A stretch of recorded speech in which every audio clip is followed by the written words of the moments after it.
I never thought a single message could change my entire life. It was a cold Sunday evening, and I was sitting on my couch, wrapped in a blanket, scrolling through old photos of me and Adam, my ex-husband. We had been divorced for 6 months, yet somehow, his shadow still followed me everywhere I went. Then, my phone buzzed. It was a message from an unknown number. "You deserve the truth about Adam." My heart skipped. My first thought was, spam. But something deep inside whispered that I should open it. The message contained a photo. Adam, smiling, holding hands with a woman I'd never seen before. The photo was dated 2 weeks before our divorce was finalized. My hand started trembling. At that moment, I didn't know what hurt more, the betrayal itself, or the fact that even after everything, he still had the power to break me. But I wasn't the same woman I used to be.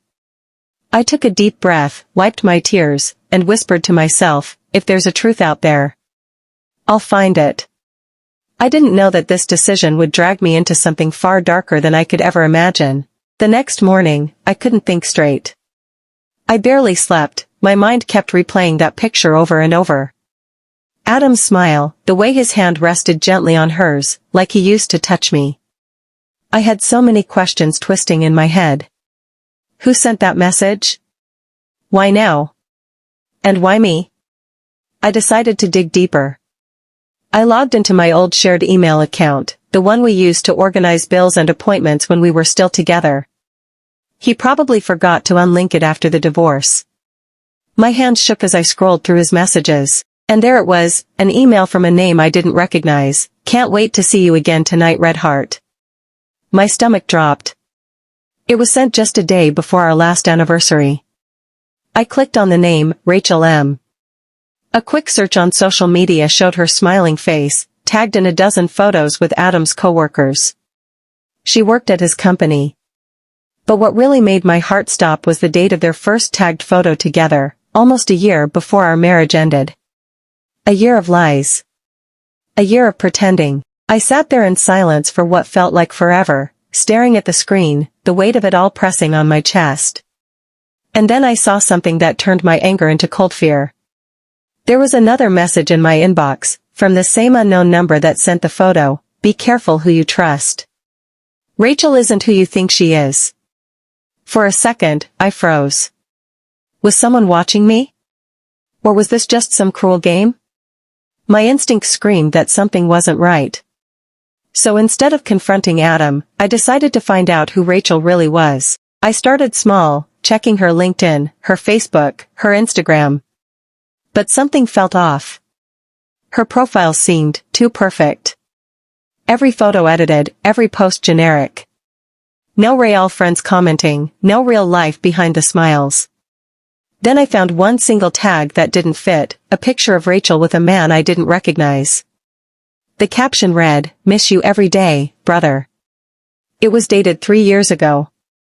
I looked at the man's face and felt a chill run down my spine. I knew him. He was one of Adam's old friends, the one who had mysteriously disappeared after an accident at work, and in that moment, I realized, whatever this was, it wasn't just about cheating anymore. When I finally gathered the courage to confront him, I didn't scream or cry, I just stood there, silent, watching his face twist with guilt. "So it's true?" I whispered. He didn't deny it.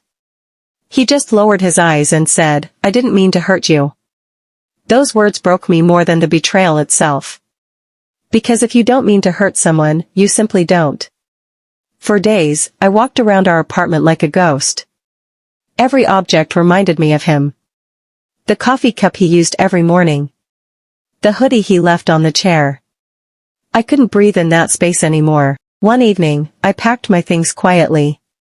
No notes, no explanations. Just silence, the same silence he gave me when he betrayed me. When I left, I felt both pain and freedom. I didn't know where I was going, but I knew I couldn't stay where love had died. The first few nights were hard. I couldn't sleep, I kept replaying every moment in my head, when he touched my hair, when he said he loved me, when I believed him. But then, something changed.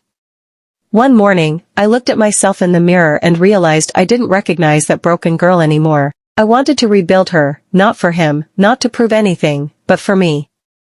I started small. Morning walks. Journaling. Learning to smile again without forcing it. I surrounded myself with silence, not the painful kind, but the peaceful one. A few weeks later, he texted me. Just one line, "I miss you." I stared at that message for a long time. My heart ached, but my mind stayed calm. I didn't reply. Because sometimes silence says more than words ever could. Now, when I think of him, I don't feel anger anymore. Just gratitude.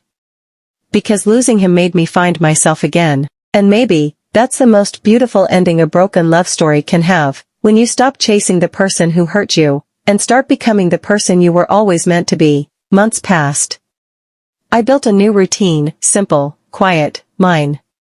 I moved into a small apartment with sunlight spilling across the walls every morning. I got a new job, met new people, started feeling alive again. Sometimes I'd catch myself laughing, genuinely laughing, and realize how long it had been since I'd felt that light.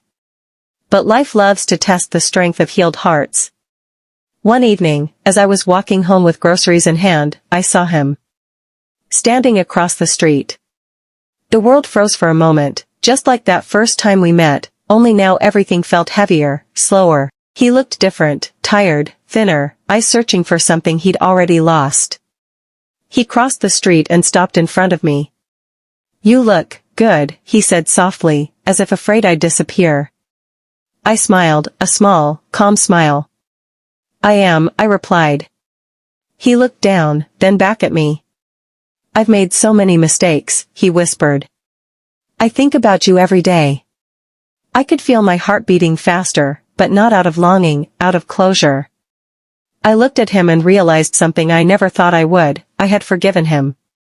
Not because he deserved it, but because I deserved peace. "You taught me a lot," I said. "Mostly, how to love myself when someone else couldn't." His eyes filled with tears, but I didn't. I had cried enough for both of us long ago. We stood there for a while, the city moving around us, cars passing, lights flickering, people rushing by, two souls who once shared everything now standing in the ruins of what was. Before I left, he said, "I wish I could go back."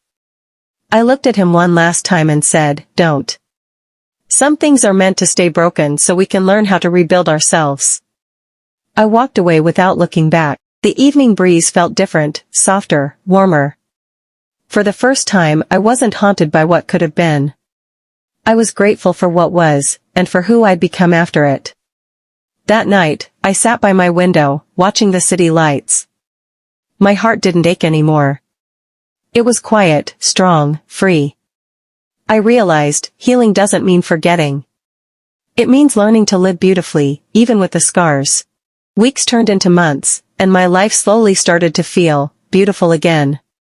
The silence that once felt unbearable became peaceful. The loneliness that used to hurt started to feel like freedom. I didn't need anyone to fill the spaces inside me anymore. I had learned to do that myself. One Saturday morning, I went to my favorite cafe, the same one where I used to write when everything felt like falling apart. The same corner table, the same cup of coffee, but a completely different me. As I sat there, flipping through my journal, someone approached my table. "Is this seat taken?" a man asked. His voice was calm, warm, the kind that doesn't demand your attention but earns it. I looked up and smiled. "Not at all." He sat down, and we started talking, about books, travel, the little things in life that make it worth living. There was no rush, no games, no pretending. Just two people sharing a moment that felt honest. He didn't try to impress me, and I didn't try to hide my scars. And somehow, that was the most beautiful part.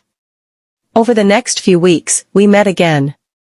Sometimes for coffee, sometimes just to walk and talk. He listened, really listened, and for the first time in a long time, I felt seen, not for how I looked or what I gave, but for who I was. One evening, as we watched the sunset by the river, he said, "You have this calm in your eyes, like you've survived storms." I smiled and replied, "I have. But I'm not afraid of the rain anymore." That night, I realized something profound: love wasn't supposed to hurt, or break you apart. It wasn't about losing yourself in someone else. It was about finding peace together, side by side, without fear, and for the first time I didn't see my past as a tragedy. I saw it as the lesson that led me here. I used to think my story ended when he broke my heart. But standing there, feeling the evening breeze and hearing laughter that wasn't forced, I understood it was never the end. It was just a chapter.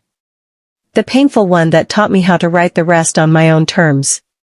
Now, when I look in the mirror, I see someone who's not defined by what she lost, but by what she found: strength, peace, and herself. If you've ever been broken, know this: healing isn't about finding someone new. It's about finding you. And once you do, the right people will find their way into your life naturally, not to fix you, but to walk beside you as you continue to grow. Because sometimes, the greatest love story isn't the one that destroys you. It's the one that begins after you rebuild. Red Heart.